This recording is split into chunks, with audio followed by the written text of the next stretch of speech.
Good evening, my friend. Tonight, I want to share something with you. Something that might just change how you think about happiness itself.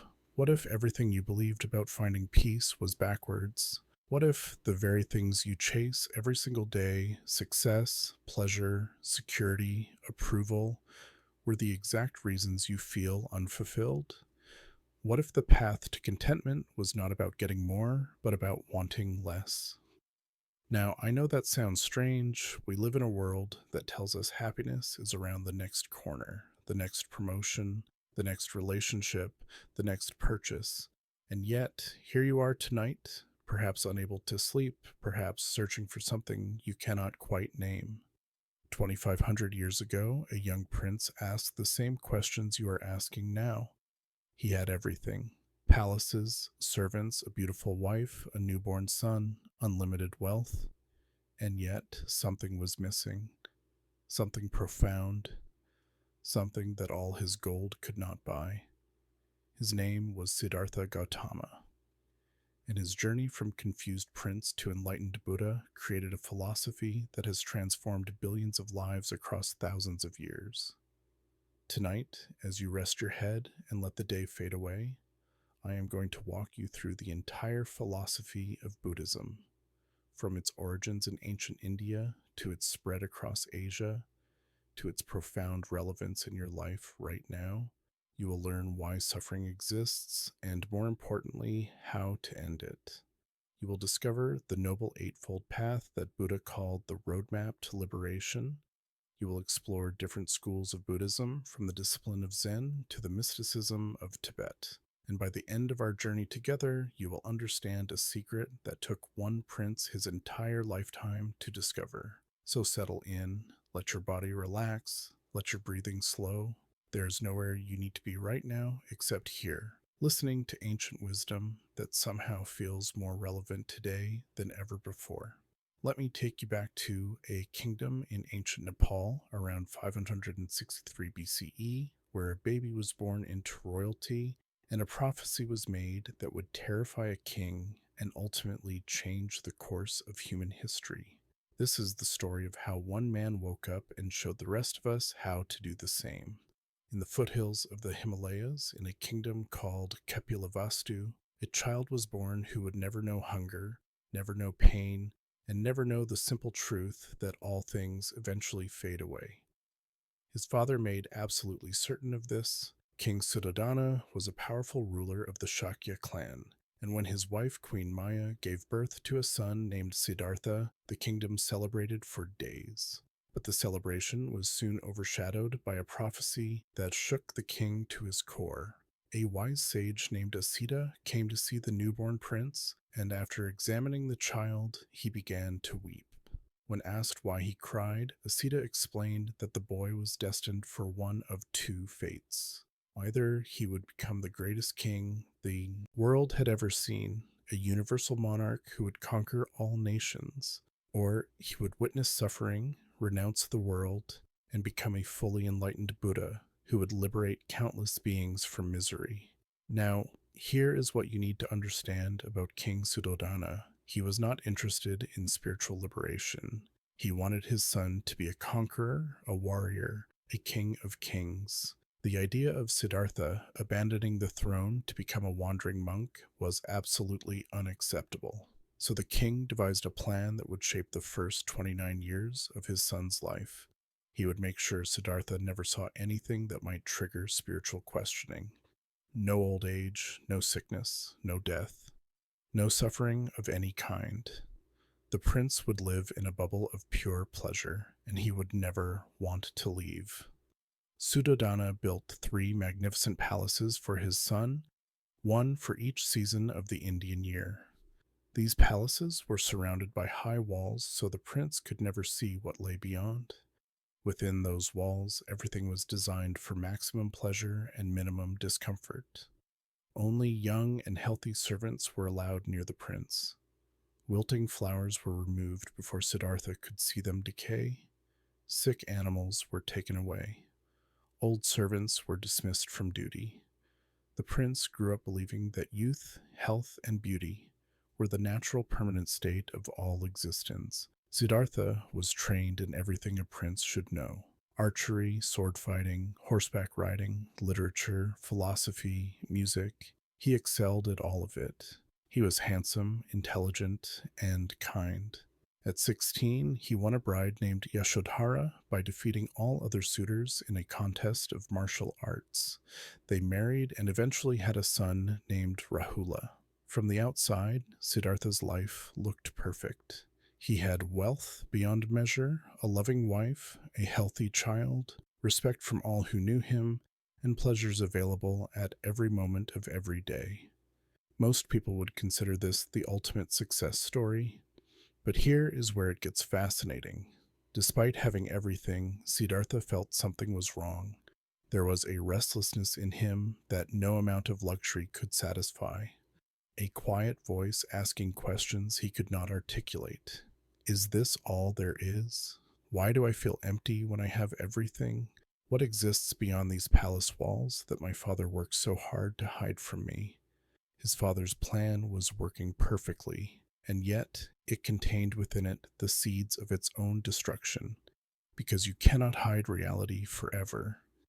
And when Siddhartha finally saw what had been hidden from him, his entire world would collapse in a single afternoon. At the age of 29, Siddhartha convinced his chariot driver Channa to take him outside the palace walls. His father reluctantly agreed, but ordered the streets to be cleared of anyone old, sick, or unpleasant. Flowers were scattered on the roads. Only young, healthy, smiling people were allowed to be seen. It was the most elaborate staging of reality in ancient history. But here is what King Suddhodana could not control. He could not control the gods themselves. According to Buddhist tradition, the deities knew that Siddhartha's destiny was about to unfold, and they intervened. They made sure that despite all the preparations, the prince would see exactly what he needed to see. The first sight was an old man. Siddhartha had never seen anyone elderly in his entire life. He stared at the bent back, the wrinkled skin, the trembling hands, the white hair, and he turned to Channa in confusion.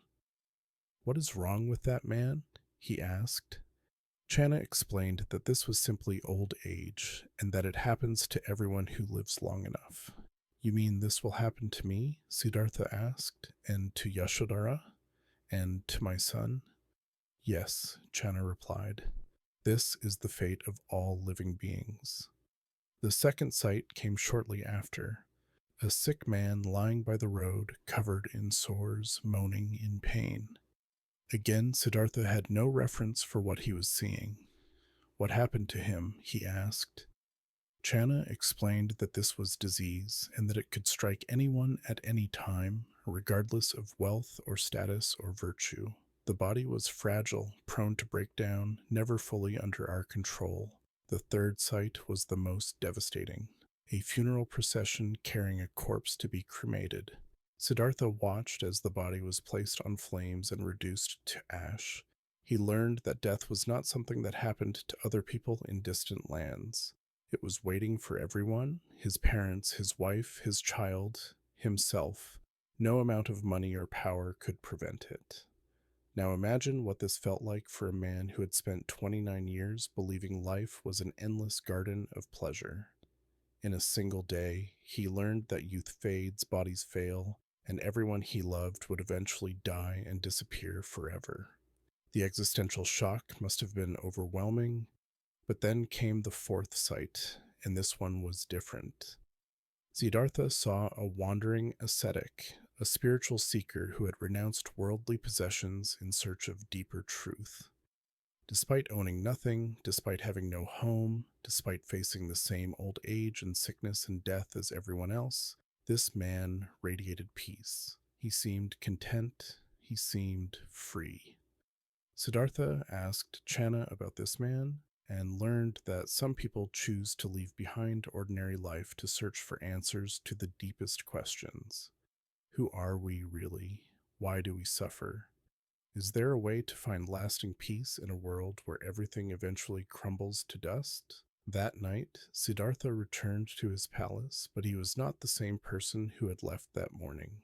The golden cage had cracked. He had seen behind the curtain his father had spent decades constructing, and now he could not unsee it. Now he had to know if there was an escape from the suffering he had finally witnessed. What would you do if you suddenly realized that everything you had been told about life was a lie? That the security you felt was an illusion? That the people you loved most were going to age, suffer, and die, and there was nothing you could do to stop it? Most people would try to forget. They would distract themselves, drown their awareness in pleasure, and pretend the problem did not exist. Siddhartha chose a different path. He decided to face the problem directly, and that meant leaving behind everything he had ever known. The night of what Buddhists call the Great Renunciation is one of the most poignant moments in religious history. Siddhartha waited until the entire palace was asleep. He walked silently to the room where his wife Yashodhara lay sleeping with their infant son Rahula in her arms. He stood in the doorway, looking at them, knowing he might never see them again. Why did he leave them? This question has troubled people for centuries.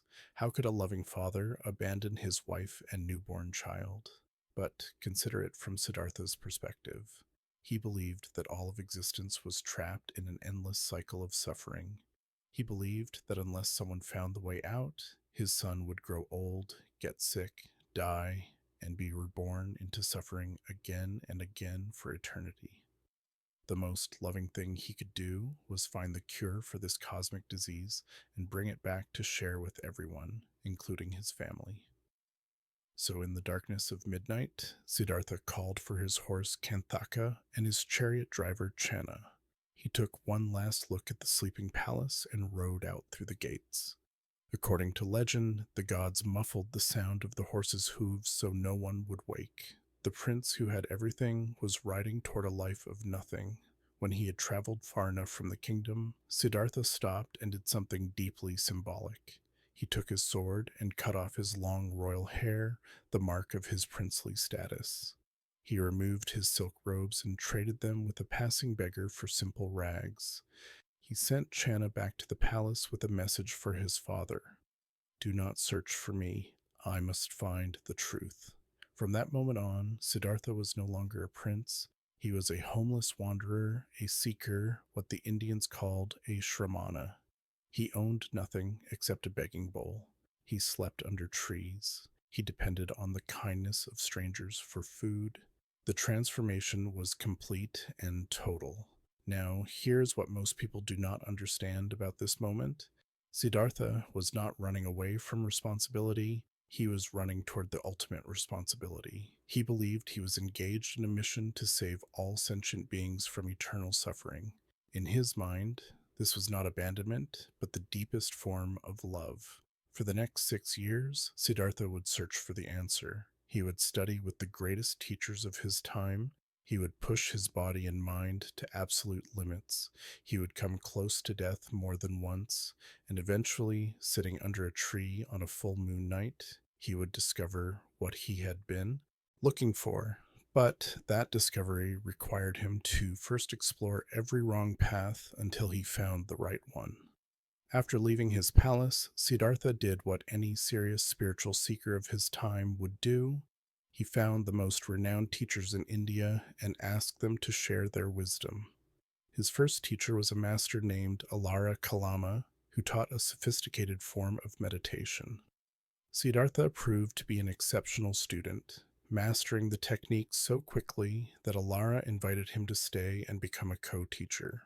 But Siddhartha realized that despite reaching profound meditative states, he had not found the permanent end of suffering. He thanked his teacher and moved on. His second teacher was Udaka Ramaputta, who taught an even more advanced meditation system. Again, Siddhartha mastered it rapidly. Again, he was invited to lead the community. And again, he recognized that something was still missing. These meditative states were temporary. When the meditation ended, the old patterns of mind returned. This was not liberation. This was just a sophisticated vacation from suffering. So Siddhartha decided to try a completely different approach, one that was popular among the most hardcore spiritual seekers of ancient India. He joined a group of 5 ascetics who believed that the path to enlightenment lay through extreme self denial.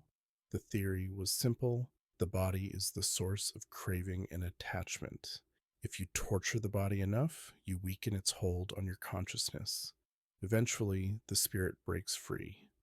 For the next 6 years, Siddhartha pushed this practice to its absolute limit. He reduced his food intake to almost nothing, sometimes eating only a single grain of rice per day. He held his breath for so long that he experienced excruciating pain in his head and ears. He sat motionless under the blazing sun and freezing rain. He slept on beds of thorns. He covered himself with dirt and refused to bathe. The results were dramatic. Siddhartha became a skeleton covered in skin. His eyes sank into his skull. His spine could be seen through his stomach. When he tried to stand, he often collapsed from weakness. His 5 companions watched with admiration, believing he was the most dedicated ascetic they had ever seen. Surely someone with this level of commitment would achieve enlightenment. But here is the crucial insight that changed everything. After 6 years of starving himself, Siddhartha was no closer to truth than when he started. In fact, he was further away. His mind had become so weak from lack of nutrition that he could barely think clearly. He was on the verge of death, and death without enlightenment would mean starting the whole cycle over again in his next life.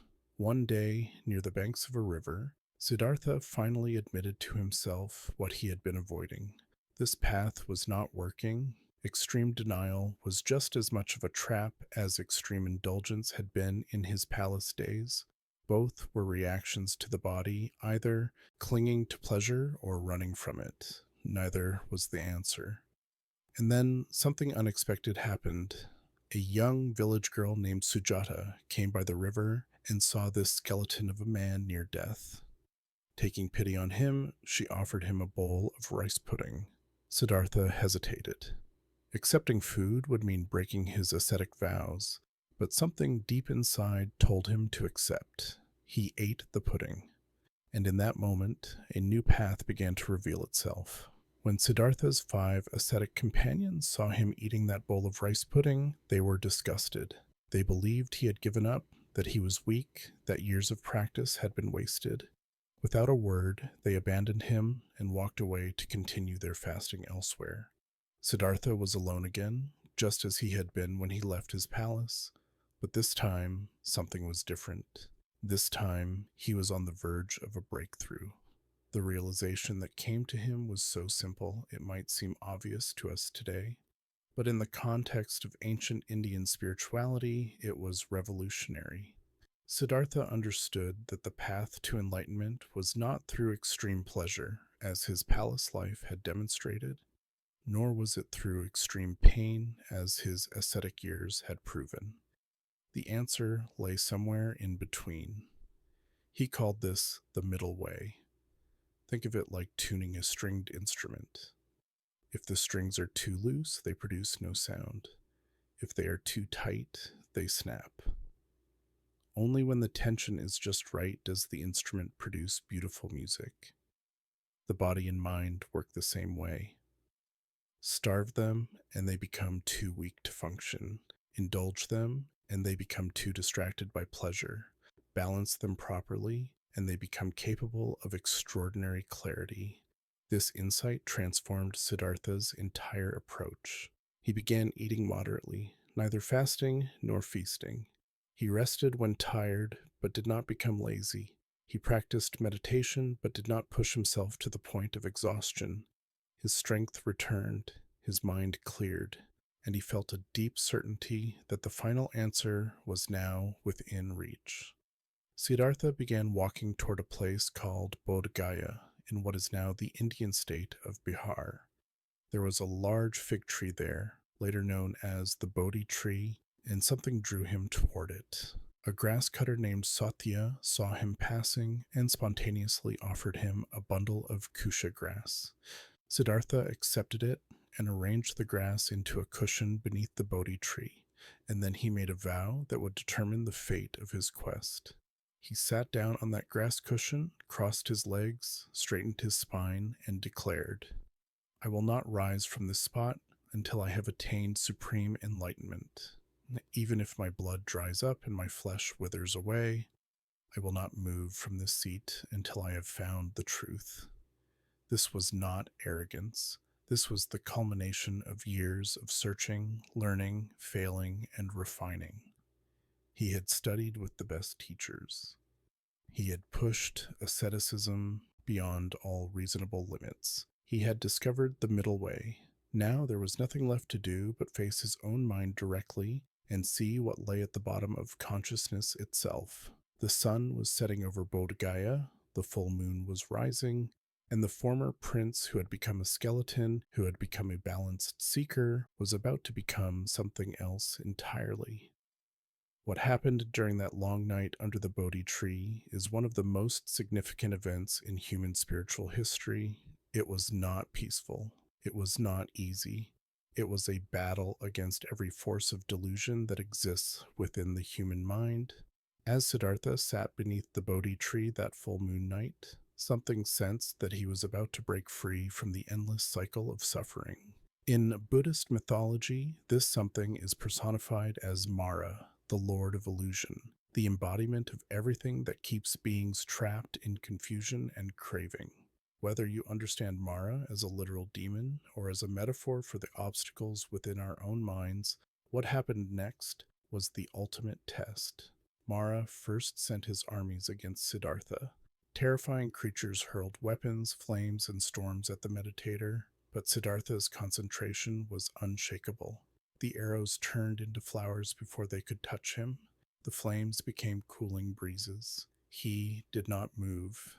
Then Mara tried a different approach. He sent his daughters, the most beautiful women in existence, to seduce Siddhartha and pull him back into sensory pleasure. They danced and sang and promised endless delights. But Siddhartha had already lived in a palace of pleasure. He knew that beauty fades and desire leads only to more desire. He did not move. Finally, Mara tried the most dangerous attack of all. He challenged Siddhartha's right to seek enlightenment. Who are you to claim this seat? What makes you worthy? Who bears witness to your years of effort and sacrifice? This was the demon of self-doubt, the voice that tells all seekers they are not good enough, not pure enough, not special enough. Siddhartha's response has become one of the most iconic gestures in Buddhist art. He reached down and touched the earth with his right hand. The earth itself, he said, bears witness to my countless lifetimes of practice and virtue. At this, the ground trembled, and Mara and all his forces vanished into the darkness. Now the real work began. With no more external distractions, Siddhartha turned his attention completely inward. During the first watch of the night, he saw all of his previous lives stretching back through countless ages. He witnessed himself being born, living, dying, and being reborn over and over in an infinite cycle. He saw how actions in one life created consequences in future lives. During the second watch, he gained the divine eye that could see the births and deaths of all beings throughout the universe. He witnessed how karma operated across lifetimes, how beings rose and fell based on their actions, how everything was interconnected in an endless web of cause and effect. During the third watch, as dawn approached, he penetrated to the deepest nature of reality itself. He understood the mechanism of suffering and liberation. He saw the Four Noble Truths with perfect clarity. He comprehended the Noble Eightfold Path. And in that moment of total understanding, all ignorance and craving fell away. When the morning star appeared in the sky, Siddhartha Gautama was no more. In his place sat a Buddha, an awakened one, someone who had completely woken up from the dream of confusion that entraps all living beings. His first words upon enlightenment are recorded in Buddhist texts. Through countless births I have wandered, seeking the builder of this house. Now I have found you. Never again shall you build this prison of suffering. The ridgepole is broken. All craving is destroyed. My mind has attained the unconditioned. This is the end of rebirth. For 7 weeks after his enlightenment, the Buddha remained near the Bodhi tree, absorbed in the bliss of liberation. But eventually, a question arose. Should he try to teach what he had learned? The truth was so subtle, so contrary to how most people see the world, that he wondered if anyone would understand. According to tradition, the god Brahma himself appeared and pleaded with the Buddha to share his wisdom. There were beings with only a little dust in their eyes who could benefit enormously if someone would just point the way. So the Buddha set out to teach. His first sermon was delivered to his 5 former ascetic companions in a deer park near Varanasi. This sermon, called the Dhammacakkappavattana Sutta, or the Setting in Motion of the Wheel of Truth, contained the essence of everything he had discovered. It centered on what we now call the Four Noble Truths. Let me explain the first noble truth, and I want you to listen carefully because it is frequently misunderstood. The first noble truth is usually translated as life is suffering. The Pali word used is dukkha, but dukkha means something much more nuanced than simple pain. It refers to a fundamental unsatisfactoriness at the heart of existence, a sense that something is always slightly off, a background hum of unease that most people spend their entire lives trying to escape. The Buddha identified 3 types of dukkha. The first is obvious suffering: physical pain, illness, injury, grief, loss, despair. No one needs convincing that these experiences are unpleasant. The second type is subtler: the suffering of change. Even pleasurable experiences contain dukkha because they end. You eat a delicious meal and then it is over. You spend time with someone you love and then you separate. The very things that give us joy become sources of sadness because nothing lasts.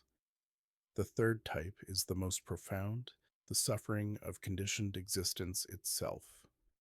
This is the background dissatisfaction that pervades all ordinary experience. Even when nothing is particularly wrong, there is a vague sense that something is missing. We fill our lives with distractions and achievements and possessions, but the underlying unease never fully disappears. Now, many people hear this and think Buddhism is pessimistic, but this is a complete misunderstanding. The Buddha was not saying life is nothing but misery. He was making a clinical diagnosis, like a doctor identifying a disease before prescribing treatment. You cannot cure what you refuse to see. The first step toward liberation is honestly acknowledging the nature of ordinary existence. Think about your own experience. Even your happiest moments have a bittersweet quality because you know they will end. Even your greatest achievements leave you wanting more. Even your closest relationships are shadowed by the knowledge that death will eventually separate you. This is not pessimism. This is simply paying attention to how life actually works. The brilliance of the Buddha's teaching is that he did not stop at diagnosis. He immediately went on to explain the cause of suffering, then the possibility of its end, and finally, the practical path to liberation. The first noble truth is not a statement of despair, but the beginning of hope. Because once you understand clearly that you are sick, you become ready to receive the cure, and the Buddha had the cure. If life contains suffering, where does that suffering come from? This is what the second noble truth addresses, and the Buddha's answer was revolutionary. He said the cause of suffering is not external circumstances. It is not bad luck or cruel gods or the actions of enemies. The cause of suffering is something inside us. It is craving, desire, thirst, what the Pali language calls tanha. This does not mean that wanting things is automatically bad. The Buddha was pointing to a specific type of wanting: the desperate clinging to pleasure, the compulsive pushing away of pain, the endless grasping for experiences and possessions and identities that we believe will finally make us complete. It is the I want that is never satisfied, The if only that keeps moving the goalpost, the not enough that haunts every achievement. The Buddha identified three root causes of this craving, often called the three poisons. The first is greed or attachment. This is the pulling toward pleasant experiences and away from unpleasant ones. We want what feels good and we want it to last forever. We structure our entire lives around pursuing pleasure and avoiding pain. But since all experiences are impermanent, this strategy is doomed to fail. The second poison is hatred or aversion. This is the flip side of attachment. Just as we cling to what we want, we push away what we do not want. We resist, reject, and fight against anything unpleasant. But resistance itself creates suffering. Fighting against reality as it is causes enormous mental anguish. The energy we spend hating and avoiding could be used much more productively.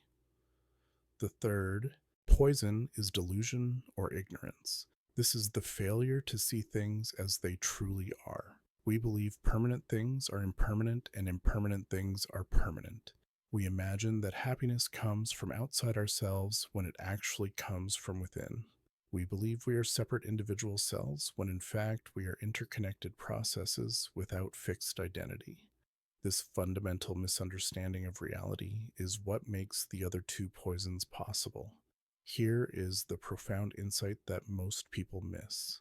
We suffer not because we do not get what we want, but because we want in the first place.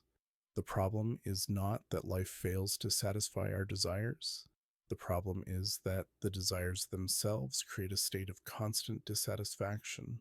Even when we get exactly what we wanted, the satisfaction is temporary and soon replaced by new wanting.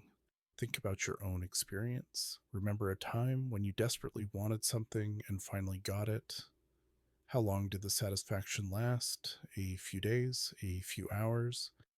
Before long, your mind had moved on to the next desire, the next goal, the next I will be happy when moment. The Buddha saw this cycle with perfect clarity and understood that no external achievement could ever break it. But here is the good news. If suffering is caused by craving, and craving is something happening in our minds, then we have the power to change it. We are not victims of circumstance. We are not at the mercy of external forces. The source of the problem is also the location of the solution. What we have created through misunderstanding, we can dissolve through wisdom. If suffering has a cause and that cause can be identified and removed, then suffering can end. This is the third noble truth, and it represents the most optimistic statement in all of Buddhism. Liberation is possible, peace is attainable. There is a way out of the endless cycle of dissatisfaction that characterizes ordinary existence. The Buddha called this liberated state nirvana. The word literally means extinguishing or blowing out, like a candle flame being extinguished. What is extinguished is not the person, but the fires of craving, aversion, and delusion that keep us trapped in suffering. When these fires go out, what remains is peace beyond description. Now I need to clear up some common misunderstandings about nirvana. It is not annihilation or nothingness. The Buddha explicitly rejected the idea that enlightenment meant ceasing to exist. It is also not a place you go after death, like heaven. Nirvana is a state that can be realized right here, right now, in this very life. It is the direct experience of reality without the distorting lens of craving and confusion. What does nirvana feel like? The Buddhist texts describe it in many ways. Unlimited peace, unshakable calm, the end of fear, complete freedom, joy that does not depend on circumstances, love that embraces all beings without exception, the cessation of the endless struggle to become something other than what you are. The Buddha also made clear that nirvana is not something we create or achieve in the ordinary sense. It is more like uncovering something that was always there. Our true nature is already peaceful and aware. It is only obscured by layers of craving and confusion. When these layers are removed through practice, what remains is liberation. Here is a way to think about it. Imagine you have a beautiful mirror, but it is covered with thick dust. The mirror is still there, still capable of reflecting perfectly, but the dust prevents you from seeing this. The spiritual path is like gradually cleaning the dust away. You are not creating a new mirror. You are revealing the one that was always present. The third noble truth is crucial because it offers hope.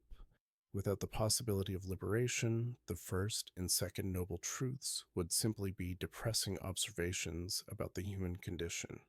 But the Buddha was not a pessimist delivering bad news. He was a doctor who had diagnosed the disease, identified its cause, and now confirmed that a cure existed. At the same time, the Buddha was honest about what nirvana requires. It is not a quick fix or an easy shortcut. You cannot simply decide to stop craving and have it instantly disappear. The patterns of desire and aversion are deeply embedded in our minds through countless repetitions. Undoing them takes sustained effort, guidance, and practice, but the path is clear, and countless beings have walked it successfully since the Buddha first taught it over 2,000 years ago. If they could do it, you can do it. If liberation were impossible, the Buddha would not have taught. But because he himself had crossed from suffering to peace, he knew the crossing was real. He had found the way. Now he was ready to share it. The fourth noble truth is where Buddhism becomes intensely practical.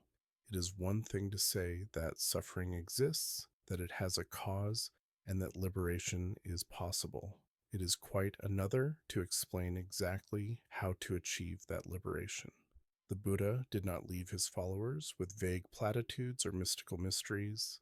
He gave them a precise roadmap called the Noble Eightfold Path. The Eightfold Path is exactly what it sounds like: 8 practices or qualities that, when developed together, lead progressively toward enlightenment.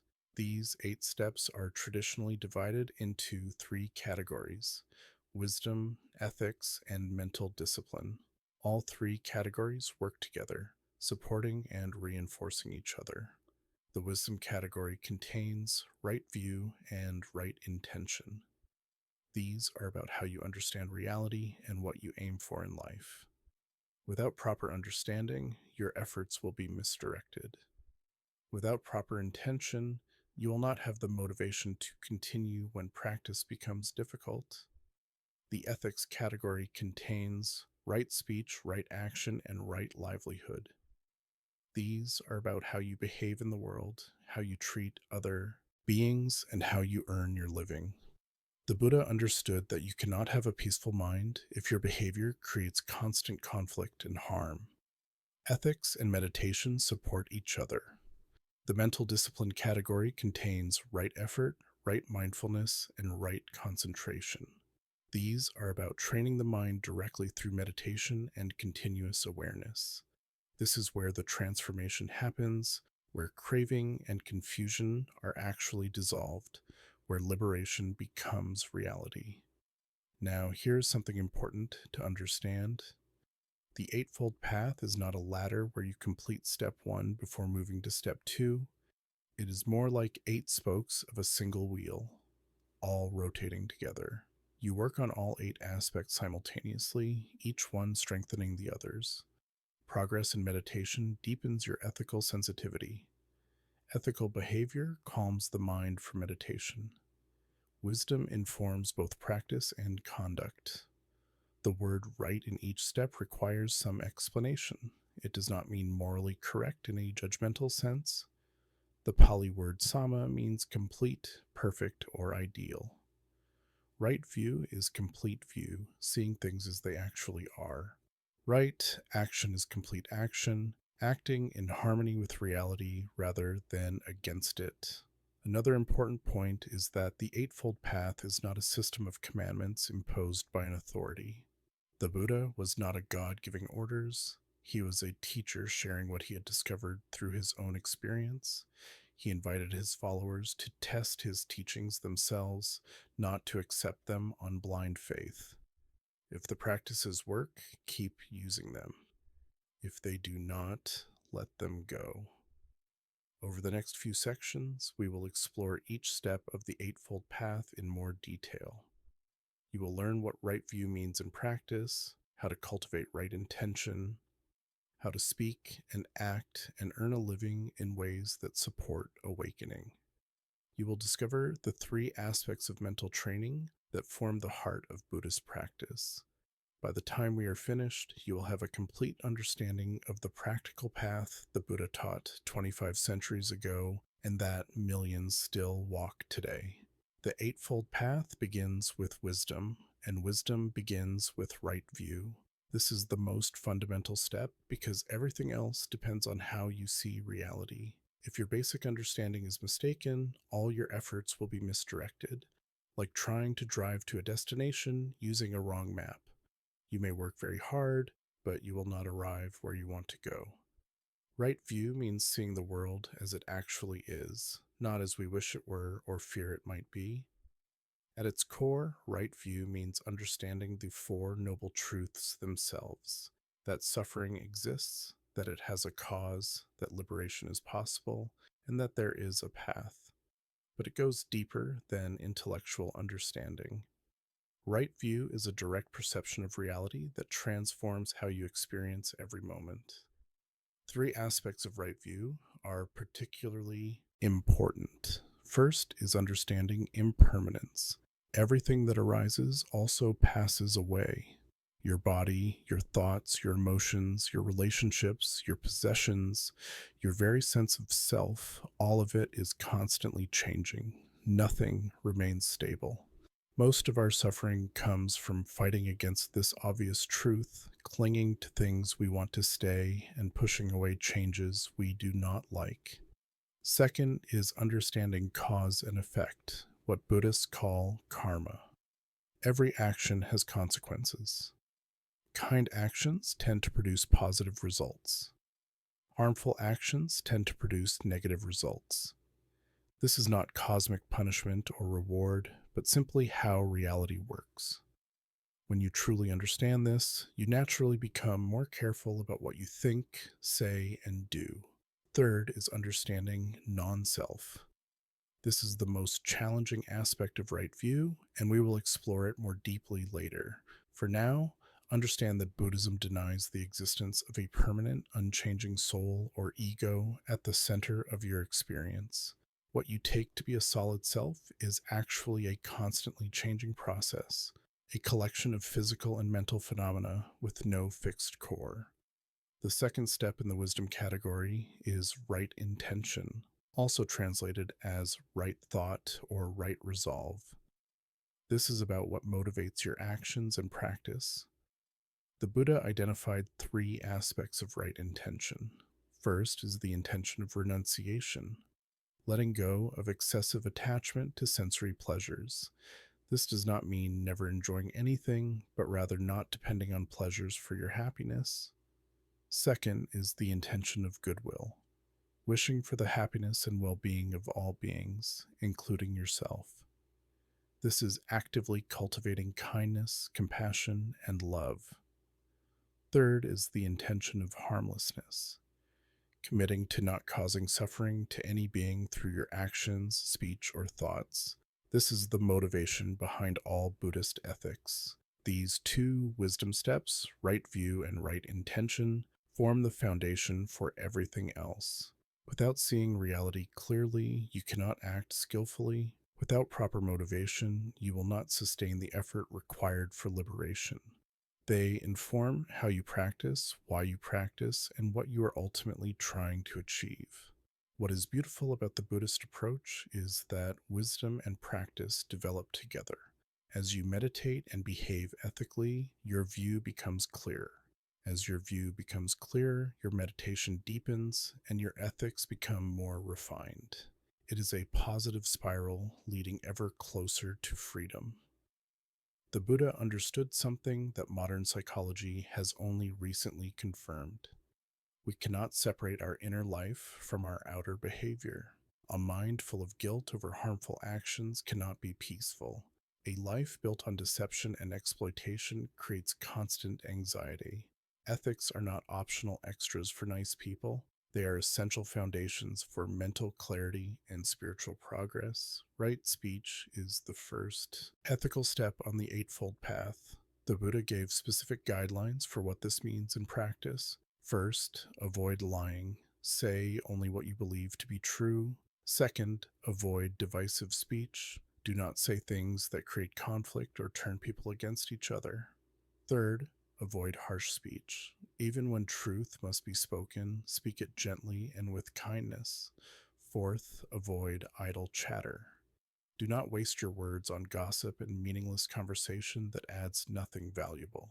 The positive side of right speech is speaking truth with kindness, speaking words that bring people together, speaking at the right time and in the right way. Sometimes right speech means remaining silent when nothing helpful can be said. The Buddha recommended asking yourself before speaking, is it true? Is it helpful? Is this the right time? If you cannot answer yes to all three, perhaps it is better not to speak at all. Right. Action deals with how you behave physically in the world. The Buddha gave 5 basic guidelines, traditionally called the 5 precepts. Refrain from killing any living being. Refrain from taking what is not given, which includes stealing, fraud, and manipulation.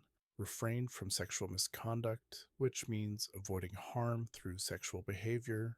These are not commandments from above, but practical guidelines for living in a way that does not create unnecessary suffering for yourself or others. Right? Livelihood extends ethics to how you earn money. The Buddha taught that certain professions are incompatible with the spiritual path because they require causing harm.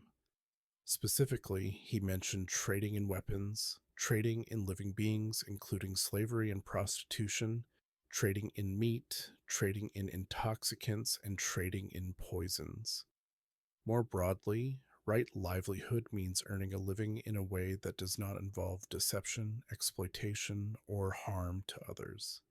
Now, some people think Buddhist ethics are restrictions that limit freedom, but the Buddha saw it differently. He taught that ethical behavior actually liberates the mind. When you lie, you create a web of deceit that you must constantly maintain. When you harm others, you carry guilt and fear of retaliation. When you exploit people, you know deep down that you are acting against your own deepest values. All of this creates mental disturbance. Living ethically creates the opposite. When your conscience is clear, your mind is light. When your relationships are based on honesty and care, you feel connected and at peace. When you earn your living without causing harm, you can respect yourself. This peace is not a distant reward, but an immediate benefit of ethical living. The Buddha also recognized that ethical behavior develops wisdom. When you refrain from harming others, you naturally start seeing them as beings like yourself, deserving of happiness and freedom from suffering. Compassion grows, selfishness weakens. The boundaries between self and other become less rigid. Ethics and insight support each other all the way to liberation. The final 3 steps of the Eightfold Path deal directly with training the mind. This is where meditation enters the picture. Wisdom provides understanding, ethics creates a stable foundation. But the actual transformation of consciousness happens through sustained mental discipline. Right effort is about directing your energy wisely. The Buddha described 4 aspects of this effort. First, prevent unwholesome states that have not yet arisen. If you know certain situations trigger anger or craving, avoid those situations when possible. Second, abandon unwholesome states that have already arisen. When anger or craving does appear, work to let it go rather than feeding it. Third, cultivate wholesome states that have not yet arisen. Actively develop qualities like kindness, patience, and equanimity. Fourth, maintain wholesome states that have already arisen. When your mind is clear and peaceful, protect that state from disruption. Right effort also means finding the proper balance, neither pushing too hard nor being too lax. Remember the middle way and the metaphor of the lute string. Too much intensity creates tension and burnout. Too little intensity leads to stagnation and distraction.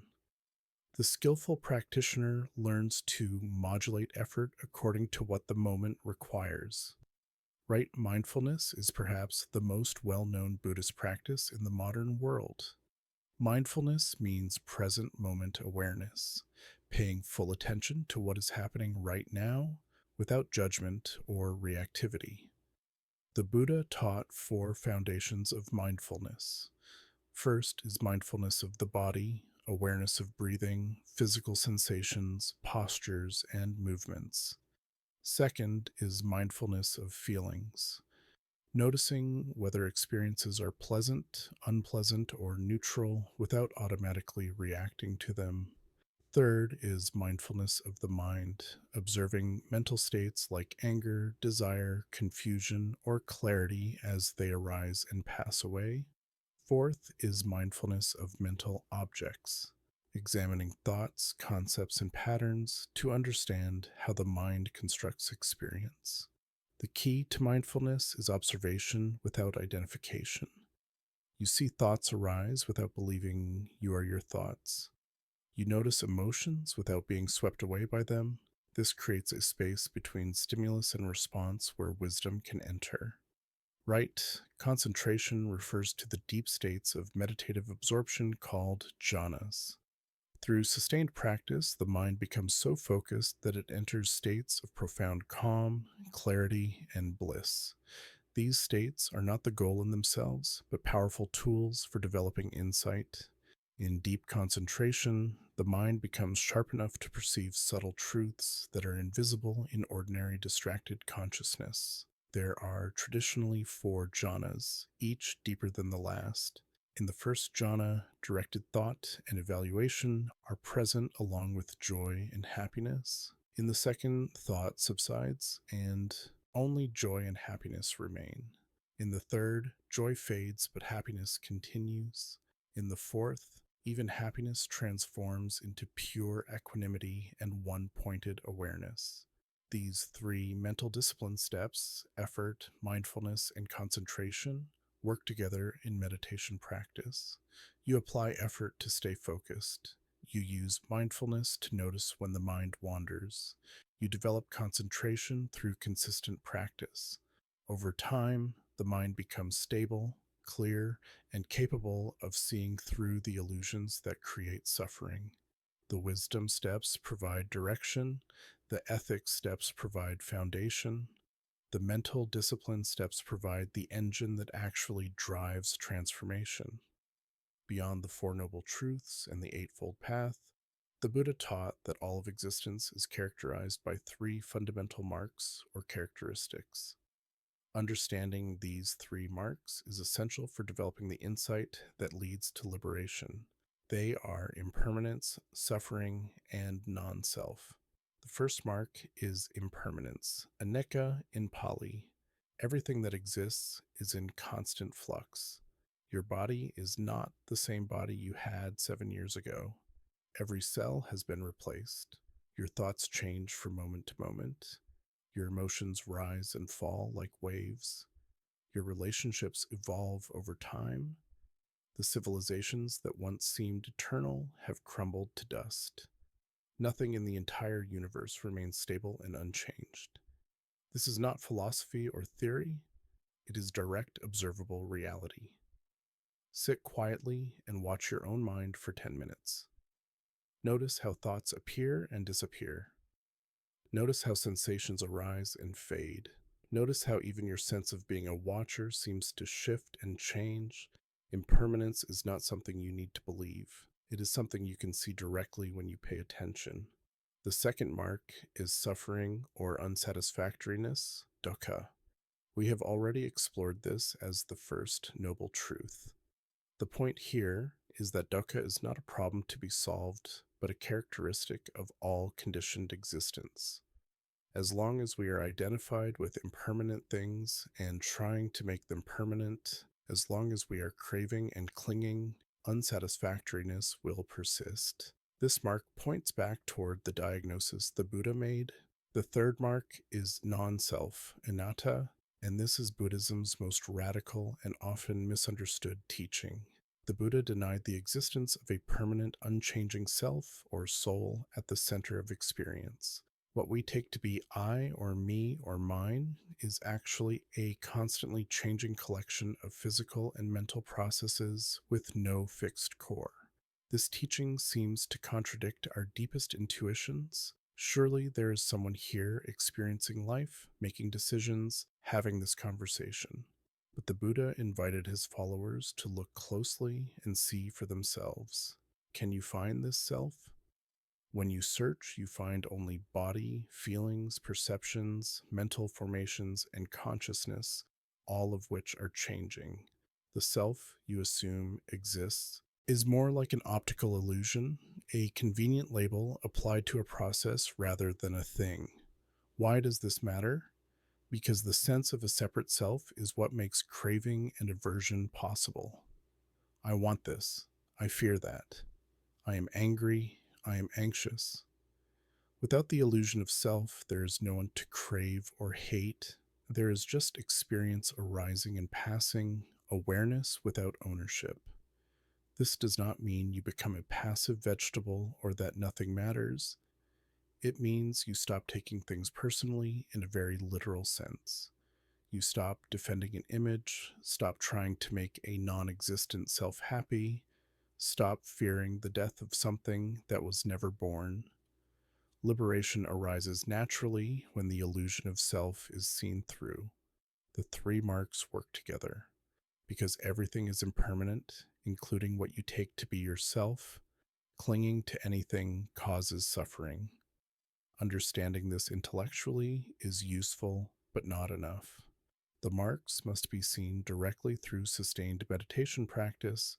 When they are truly comprehended, the mind releases its grip and freedom dawns. One of the most debated aspects of Buddhism is its teaching on karma and rebirth. These concepts pre-existed the Buddha in Indian culture, but he gave them distinctive interpretations that differ from both Hindu and materialist views. Karma literally means action, and the Buddha's teaching on karma is essentially a teaching about the consequences of actions. When you act with greed, hatred, or delusion, you create patterns in your own mind that tend toward suffering. When you act with generosity, love, and wisdom, you create patterns that tend toward happiness and freedom. This is not cosmic reward and punishment dispensed by a judge. It is simply how cause and effect work in the mental realm, no different from how physical causes produce physical effects. The Buddha emphasized that intention is what makes karma. A careless action that harms someone creates less karma than a deliberately cruel action. A kind action done with genuine care creates more positive karma than one done for show. It is the quality of the intention that matters most, not just the external result. Rebirth in Buddhism is the teaching that consciousness continues after death and is reborn into a new existence based on accumulated karma. The Buddhist universe includes 6 realms of existence: the God realm of pleasure, the jealous God realm of competition, the human realm of mixture, the animal realm of instinct, the hungry ghost realm of craving, and the hell realm of torment. Beings cycle through these realms endlessly based on their karma, sometimes rising, sometimes falling. But here is where it gets interesting. Remember that the Buddha taught non-self. If there is no permanent soul, what exactly is reborn? This question has puzzled people for centuries. The traditional Buddhist answer uses metaphors.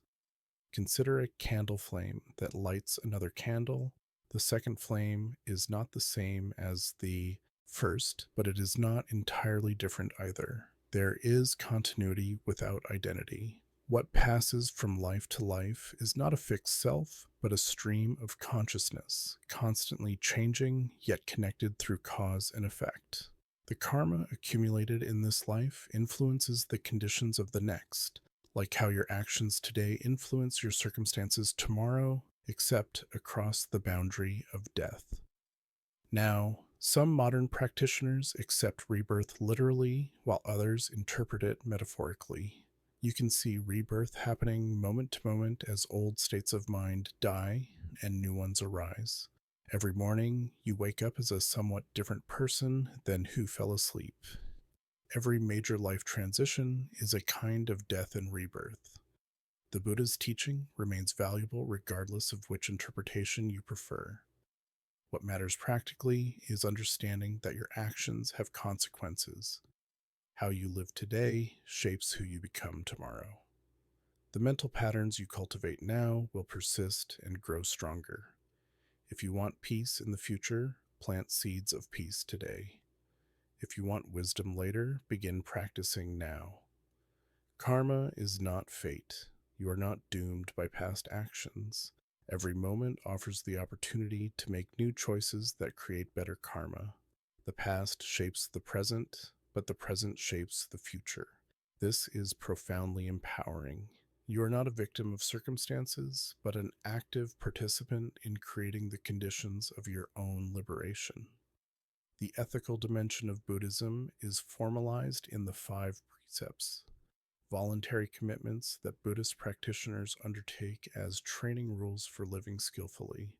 These precepts are not commandments given by a god, they are practical guidelines based on the understanding that certain types of behavior create suffering and obstruct the path to liberation. The first precept is to refrain from killing any living being. This includes not just humans, but all creatures, from the largest to the smallest. The precept arises from understanding that all beings want to live and fear death just as you do.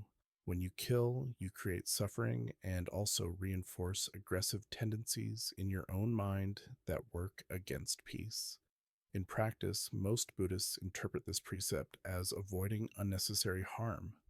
Many are vegetarian, but not all. The important thing is the intention behind the action and the ongoing cultivation of respect for life. The second precept is to refrain from taking what is not given. This covers obvious theft, but also subtler forms of taking, cheating, manipulating, exploiting, or using deception to obtain what does not belong to you. The principle is that everything you own through unethical means becomes a source of anxiety and guilt. What is obtained honestly can be enjoyed freely. The third precept is to refrain from sexual misconduct. This typically means avoiding sexual activity that causes harm. Adultery, exploitation, coercion, or sex with those unable to give informed consent. The precept protects both yourself and others from the suffering that arises when sexuality is used carelessly or cruelly. The fourth precept is to refrain from false speech. As we discussed in right speech, this means not lying, not speaking divisively, not using harsh words, and not engaging in useless gossip. Truth-telling creates trust, which creates peace. Deception creates webs of confusion that burden the mind. The fifth precept is to refrain from intoxicants that cloud the mind. This includes alcohol and drugs that impair judgment and awareness. The reasoning is practical. When your mind is clouded, you are more likely to break the other precepts. You say things you regret, you act in ways you would not act sober. The fifth precept protects the other 4. It is important to understand what these precepts are and what they are not.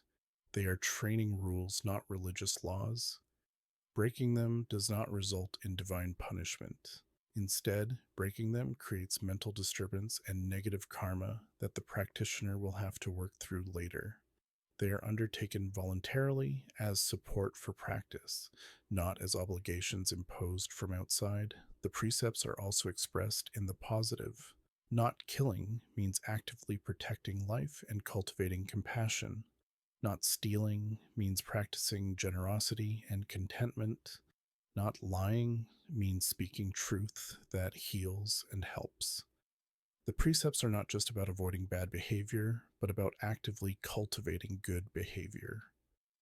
Many practitioners recite the precepts regularly as a reminder and recommitment. When they fail, as everyone does sometimes, they simply acknowledge the failure without excessive guilt and recommit going forward. The precepts are a practice, not a standard of perfection. Over time, ethical behavior becomes more natural, and the mind becomes calmer and more conducive to deep meditation and insight. Throughout Buddhist history and across all schools, there is one common practice that unites all Buddhists: taking refuge in the three jewels. When someone formally becomes a Buddhist, they recite 3 times: I take refuge in the Buddha, I take refuge in the Dharma, I take refuge in the Sangha. These three refuges form the foundation of Buddhist identity and practice. Taking refuge in the Buddha means taking the historical Buddha Siddhartha Gautama as your teacher and guide, but it means more than venerating a historical figure. The Buddha represents the possibility of awakening, proof that a human being can actually achieve complete liberation. When you take refuge in the Buddha, you are affirming that enlightenment is possible and that you commit yourself to that goal. In some traditions, Buddha also refers to your own potential for awakening, the Buddha nature within you that can be realized through practice. Taking refuge in the Dharma means taking the Buddha's teachings as your path. Dharma is a rich word with many meanings. It can mean truth, the way things really are. It can mean the teachings of the Buddha that reveal that truth. It can mean the practices that lead to realization. When you take refuge in the Dharma, you commit to studying, practicing, and living according to these teachings. You trust that they will lead where they promise to lead. Taking refuge in the Sangha means taking the community of practitioners as your support. Sangha originally referred to the community of monks and nuns who dedicated their lives to practice. Over time, it expanded to include all serious practitioners, including lay people. The Sangha provides guidance, accountability, inspiration, and friendship on the path. Spiritual development is difficult to sustain in isolation. Having others walking alongside you makes the journey possible. The three jewels are called refuges for a specific reason. Most people take refuge in things that cannot actually protect them: money, status, relationships, health. But all these things are impermanent and unreliable. They provide temporary comfort, but no lasting safety. The Buddha, Dharma, and Sangha offer a different kind of refuge. They point toward what is permanent and unconditioned, the liberated mind itself. Taking refuge is not a one-time event, but an ongoing practice. Many Buddhists recite the refuge formula daily as part of their morning routine. Each recitation is a reminder of priorities, a recentering of attention on what truly matters. When life becomes confusing or difficult, the refuges provide a stable reference point. The three jewels also support each other. Without the Buddha, we would not have the Dharma. Without the Dharma, we would not understand what the Buddha discovered. Without the Sangha, the Dharma would not have been preserved and transmitted across centuries and continents. All three are necessary. All three work together. Some Buddhist traditions add additional refuges. Tibetan Buddhists take refuge in the guru, the spiritual teacher who transmits the teachings directly. But the core three refuges remain constant across all forms of Buddhism. They are the common ground that unites the incredibly diverse world of Buddhist practice, from forest monks in Thailand to Zen practitioners in Japan, to Tibetan refugees in India, to mindfulness meditators in Western cities. All of them take refuge in Buddha, Dharma, and Sangha. After the Buddha's death around 483 BCE, his followers faced the challenge of preserving and transmitting his teachings. Over the following centuries, Buddhism developed into multiple schools with different emphases and interpretations. The oldest surviving school is Theravada Buddhism, the Way of the Elders, which claims to preserve the original teachings of the Buddha with minimal modification. Theravada Buddhism is today the dominant form of Buddhism in Sri Lanka, Myanmar, Thailand, Cambodia, and Laos. Its scriptural foundation is the Pali Canon, a massive collection of texts recording the Buddha's discourses, the rules of monastic discipline and later commentaries. Theravada considers the Pali Canon to be the most accurate record of what the Buddha actually taught, and it generally rejects later scriptures accepted by other schools. The goal of Theravada practice is to become an arhat, an enlightened being who has completely extinguished the fires of craving, aversion, and delusion. The arhat attains nirvana in this life and is not reborn after death. The path to becoming an arhat follows the original teachings, the Four Noble Truths, the Noble Eightfold Path, and the development of wisdom through insight meditation. Theravada places great emphasis on monasticism. The community of monks and nuns is considered the core of Buddhism, with lay people playing a supportive role. Monks dedicate their entire lives to practice, study, and teaching. They follow hundreds of rules governing behavior, from how to eat, to how to dress, to how to interact with the lay people. In exchange, the lay community provides food, clothing, shelter, and medicine. The primary meditation practice in Theravada is vipassana or insight meditation. This involves systematically observing the three marks of existence, impermanence, suffering, and non-self, until direct insight arises and liberates the mind. Practitioners are also trained in samatha, calm abiding meditation, which develops the concentration needed for deep insight work. Theravada Buddhism has experienced a remarkable revival in the modern era. The Vipassana movement, which began in Myanmar in the 20th century, has spread throughout the world and made insight meditation accessible to millions of laypeople who do not have time for monastic life. Teachers like S.N. Goenka and Mahasi Sayadaw developed systematic retreat formats that allow intensive practice over 10 days or more. In Theravada countries, Buddhism is deeply embedded in culture and daily life. Merit-making activities like offering food to monks, supporting temples, and sponsoring ceremonies are central to religious practice. Most young men in Thailand and Myanmar spend at least a few months as temporary monks, learning meditation and the monastic way of life before returning to lay life. What distinguishes Theravada from other schools is its conservative approach to the teachings. It emphasizes what the historical Buddha actually said rather than later elaborations. It focuses on individual liberation rather than cosmic bodhisattva activities. It maintains that nirvana is achieved through personal effort following the precise path the Buddha laid out. Critics sometimes call Theravada the lesser vehicle, but this is unfair. Theravada has produced countless enlightened masters and continues to offer a clear, practical path to liberation. Its emphasis on the original teachings and systematic meditation practice has made it particularly attractive to modern practitioners who want direct, no-nonsense instruction without elaborate rituals or metaphysics. Beginning around the 1st century BCE, a new movement emerged within Buddhism that would eventually spread across East Asia and become the dominant form of Buddhism worldwide. This movement called itself Mahayana, the great vehicle, in contrast to what it called Hinayana, the lesser vehicle. The Mahayana revolution was not a rejection of early Buddhism, but an expansion of its vision and practices. The central innovation of Mahayana is the bodhisattva ideal. While Theravada emphasizes becoming an arhat and achieving personal liberation, Mahayana emphasizes becoming a bodhisattva and liberating all beings. A bodhisattva is someone who has vowed to attain complete Buddhahood, not for personal benefit, but to help all sentient beings escape suffering.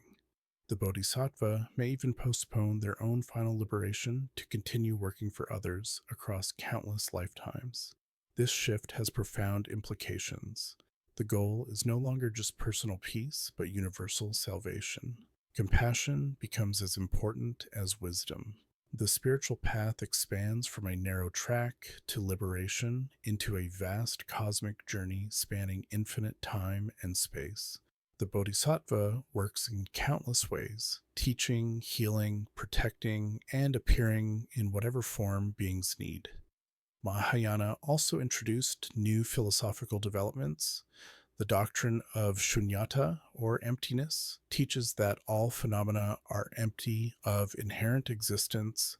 Things arise through causes and conditions and have no fixed essential nature. This is not nihilism. Emptiness and compassion go together. Because things are empty, they can change. Because they can change, liberation is possible for everyone. The concept of Buddha nature became central to many Mahayana schools. This is the teaching that all beings already possess the potential for enlightenment, that there is something in every consciousness that is already awake and just needs to be recognized. Enlightenment is not becoming something new, but recognizing what was always there. Mahayana also expanded the pantheon of Buddhas and Bodhisattvas. Beyond the historical Buddha, there are countless other Buddhas in countless world systems. Bodhisattvas like Avalokiteshvara, the embodiment of compassion, and Manjushri, the embodiment of wisdom, became objects of devotion and sources of help. Practitioners could call on these figures for assistance on the path. New scriptures emerged claiming to be teachings the Buddha had given, but held in reserve until humanity was ready. The Heart Sutra, the Diamond Sutra, the Lotus Sutra, the Vimalakirti Sutra, and many others became central to Mahayana practice.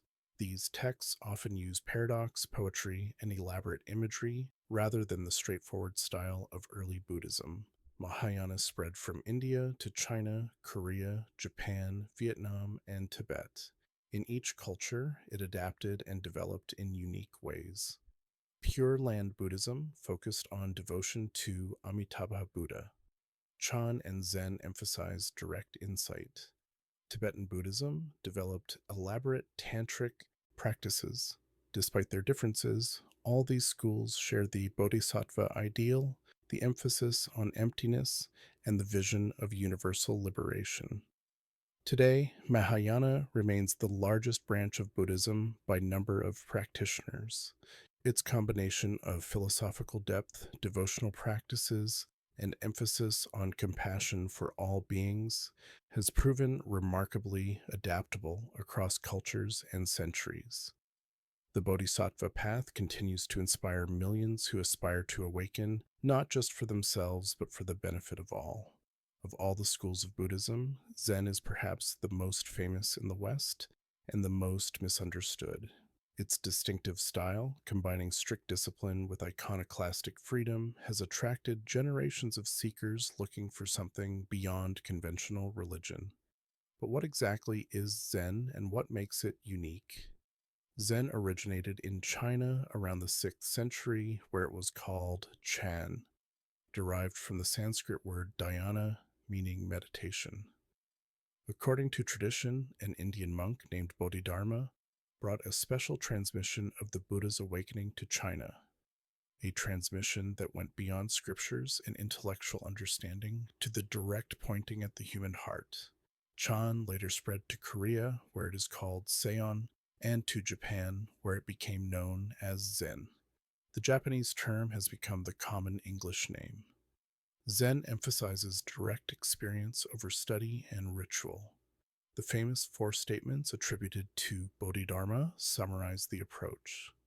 A special transmission outside the scriptures. No dependence on words and letters. Direct pointing at the human mind, seeing one's nature, and attaining Buddhahood. These statements express skepticism about the ability of concepts and texts to convey the deepest truth. Enlightenment cannot be reached through reading or thinking, but only through direct seeing. The primary Zen practice is zazen, seated meditation. In Rinzai Zen, practitioners work with koans, paradoxical questions or stories that cannot be solved by logical thinking. Famous koans include, what is the sound of one hand clapping? And what was your original face before your parents were born? The koan works by frustrating the rational mind until it gives up and a different kind of knowing emerges. Soto Zen, the other major school, emphasizes shikantaza, just sitting. In this practice, you sit with no goal, no technique, nothing to achieve. You simply be present, completely and intimately with whatever arises. The teaching is that sitting itself is enlightenment, that practice and realization are not two separate things. Zen masters are famous for unconventional teaching methods. They might shout, strike students, pose impossible questions, or respond to sincere inquiries with apparent nonsense. These methods are designed to shake students out of habitual thinking and provoke sudden insight called satori or kensho. Zen literature is full of stories of masters awakening students through unexpected actions. Despite its reputation for anti-intellectualism, Zen has produced profound philosophy and beautiful art. Zen calligraphy, poetry, painting, garden design, flower arrangement, the tea ceremony, and martial arts all express Zen aesthetics: simplicity, directness, naturalness, and presence. Zen influenced all of Japanese culture and through it much of modern Western design. What makes Zen especially relevant for sleep content is its emphasis on stillness and presence. The teaching that you are already complete, that there is nothing to attain because your true nature is already enlightened, can be profoundly relaxing. The instruction to just sit, to let go of doing and simply be, is medicine for our achievement-obsessed culture. Zen reminds us that awakening is not complicated. It does not require elaborate beliefs or practices. It is as close as your next breath, as simple as really seeing a flower or hearing a sound. The difficulty is that we constantly complicate things with our thinking. When thinking stops, even for a moment, the natural mind shines through. In the remote mountain valleys of Tibet, a unique form of Buddhism developed that combined Mahayana philosophy with tantric practices and indigenous Tibetan shamanism. This is Vajrayana, the Diamond Way or Thunderbolt Way, the most elaborate and visually striking of all Buddhist traditions. Buddhism first arrived in Tibet in the 7th century and gradually merged with the local Bon religion. Over the following centuries, Tibetan masters developed distinctive teachings and practices that they believed could speed the journey to enlightenment. While other schools might take countless lifetimes to reach Buddhahood, Vajrayana promised complete awakening in a single lifetime for those willing to undertake its demanding practices. The key innovation of Vajrayana is the use of tantric methods. Tantra employs the energies of the body and mind, including energies that other traditions might reject as worldly or dangerous. Through mantra, the repetition of sacred sounds, mudra, symbolic hand gestures, mandala, sacred geometric diagrams, and visualization of enlightened deities, practitioners transform ordinary experience into the path to awakening. In Tibetan Buddhism, the relationship with a guru or lama is essential. The guru is not just a teacher, but a living embodiment of enlightenment who can transmit awakened mind directly to the student. Practitioners take refuge not only in Buddha, Dharma, and Sangha, but also in the guru as the root of all blessings. This relationship requires profound trust and commitment. The institution of tulkus, or reincarnated lamas, is unique to Tibet. When a great master dies, search parties are sent to find the child who is their reincarnation. The most famous Tulku lineage is that of the Dalai Lamas, believed to be reincarnations of Avalokiteshvara, the Bodhisattva of compassion. The current Dalai Lama, the 14th, has become the most recognized Buddhist leader in the world.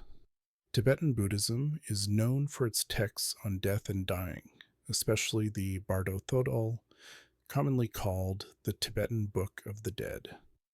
This text describes what happens to consciousness after death and how to navigate the intermediate state between lives. It is read aloud to the dying and recently deceased to guide them toward favorable rebirth or even liberation.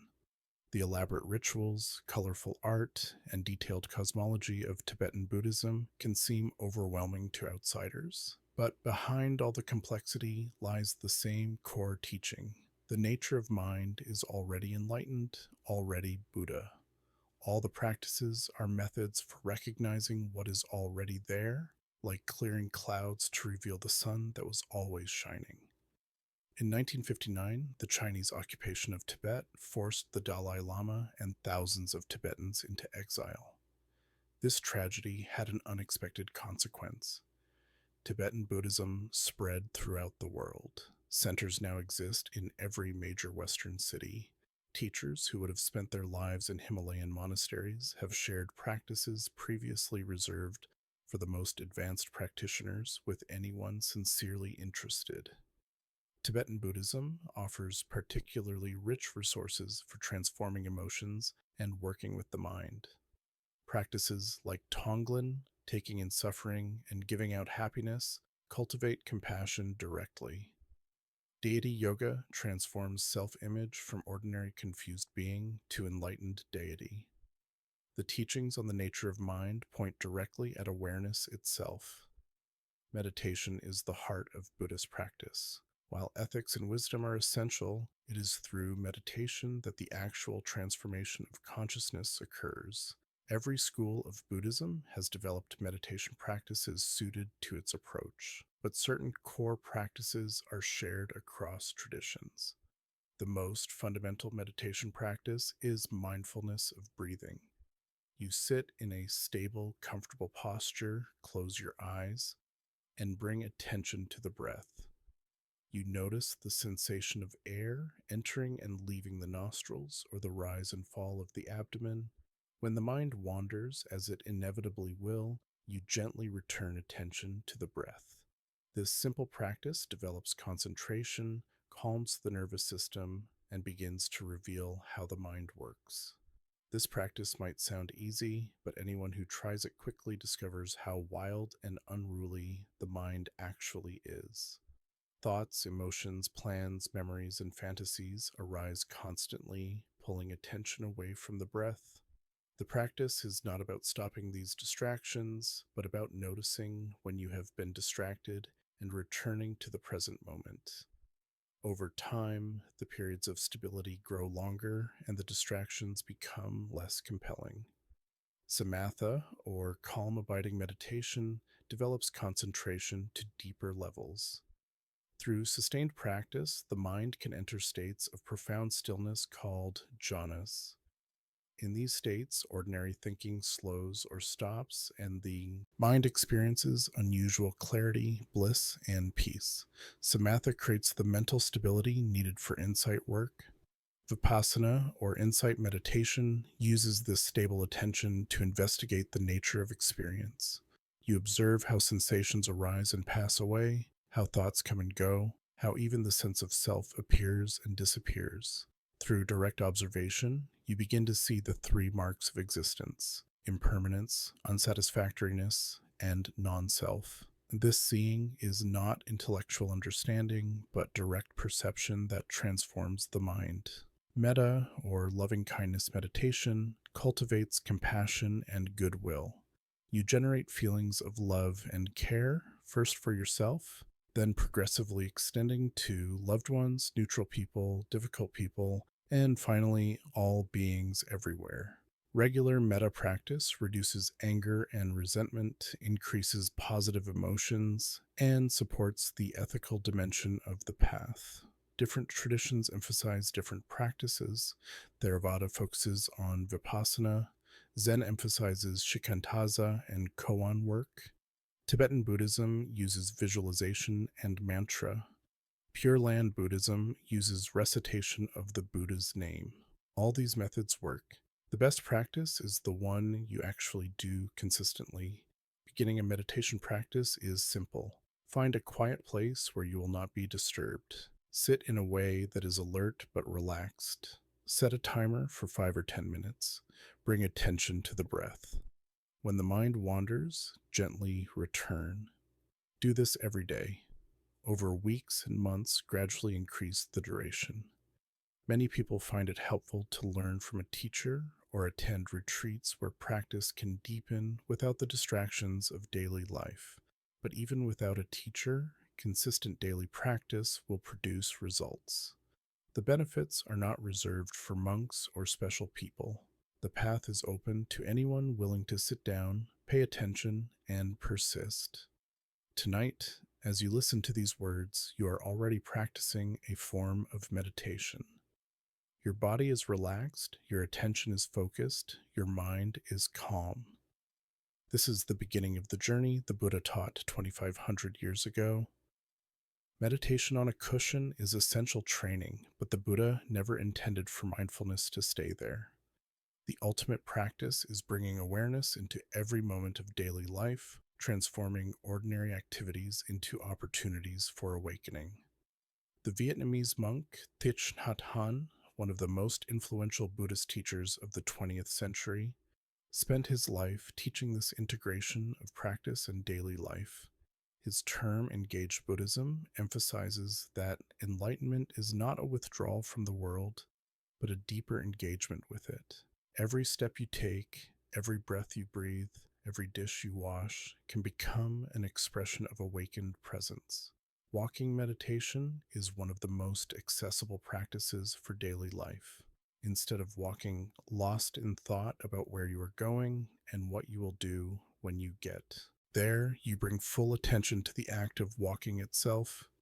You feel your feet touching the ground, notice the subtle shifts of balance, feel the air on your skin, see the world around you with fresh eyes.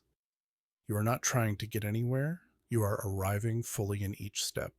Eating meditation transforms a routine activity into profound practice.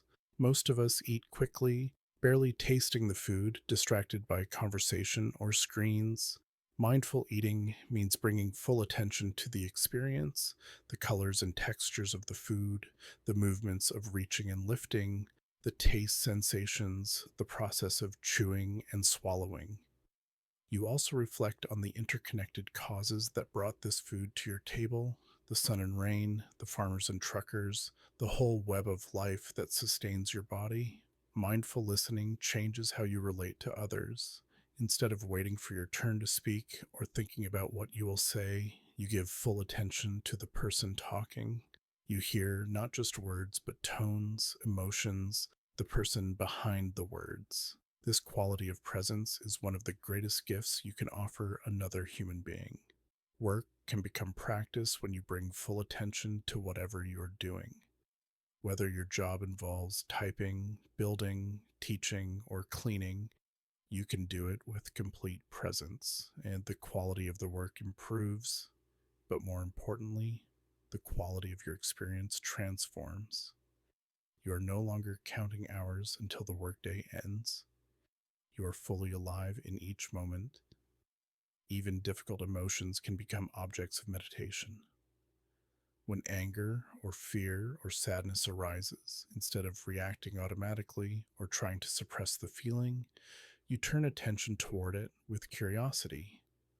Where do you feel it in your body? What thoughts accompany it?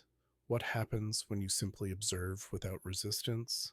Often, the simple act of mindful observation allows difficult emotions to soften and pass naturally. The key insight is that life itself is the practice.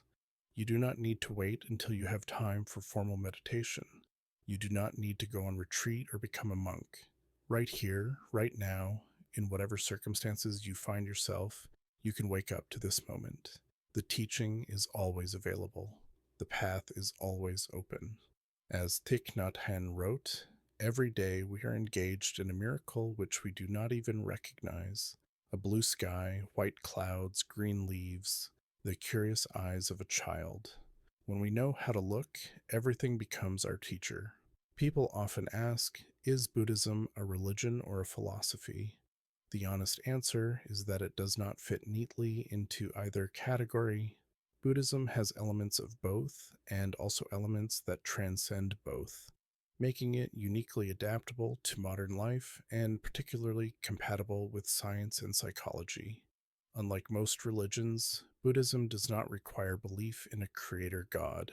The Buddha was not a god, but a human being who achieved enlightenment through his own efforts. He explicitly discouraged worship of himself, saying that refuge should be taken in the teaching, not the teacher.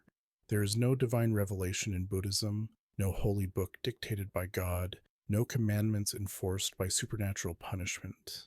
At the same time, Buddhism is not mere philosophy in the Western sense.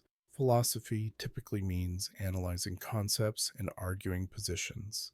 Buddhism certainly includes philosophical analysis, but its core is experiential practice. You are not asked to believe the Four Noble Truths intellectually, but to verify them through your own meditation. The Buddha's famous advice was to test his teachings like gold, not to accept them on faith. The Buddha was pragmatic about metaphysical questions.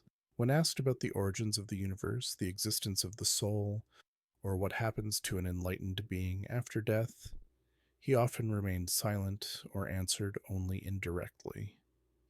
He told the parable of a man wounded by a poisoned arrow who refuses treatment until he knows who shot the arrow, what kind of wood it is made of, and what bird provided the feathers. Such a man will die before getting answers. The task is to remove the arrow, not to speculate endlessly. This pragmatic approach makes Buddhism compatible with modern scientific thinking. There is no conflict between evolution and Buddhist teaching. There is no conflict between physics and Buddhist cosmology. In fact, many scientists have noted striking parallels between Buddhist insights and modern findings. The impermanence of all phenomena mirrors the constant flux revealed by physics. The interconnection of everything resonates with ecology and systems thinking. The illusory nature of the solid self corresponds with what neuroscience reveals about the constructed nature of consciousness. Buddhism has also influenced modern psychology. Mindfulness-based approaches are now standard treatments for depression, anxiety, and chronic pain. The cognitive therapy insight that thoughts are not facts echoes the Buddhist teaching that mental events can be observed without identification. Compassion training programs based on Buddhist metta practice are being studied in clinical settings with promising results. What makes Buddhism relevant today is precisely its freedom from dogma. You do not need to believe anything you cannot verify through experience. You do not need to reject science or modern knowledge. You can take what is useful from Buddhist teaching and apply it in your own life without becoming a Buddhist at all. The Buddha himself said that his teaching was like a raft used to cross a river. Once you reach the other shore, you do not carry the raft on your head. The teachings are tools, not sacred objects.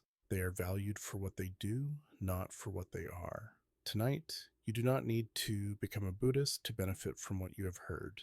You can simply take these teachings as invitations to explore your own experience, verify what is true for you, and gradually move toward greater peace and freedom.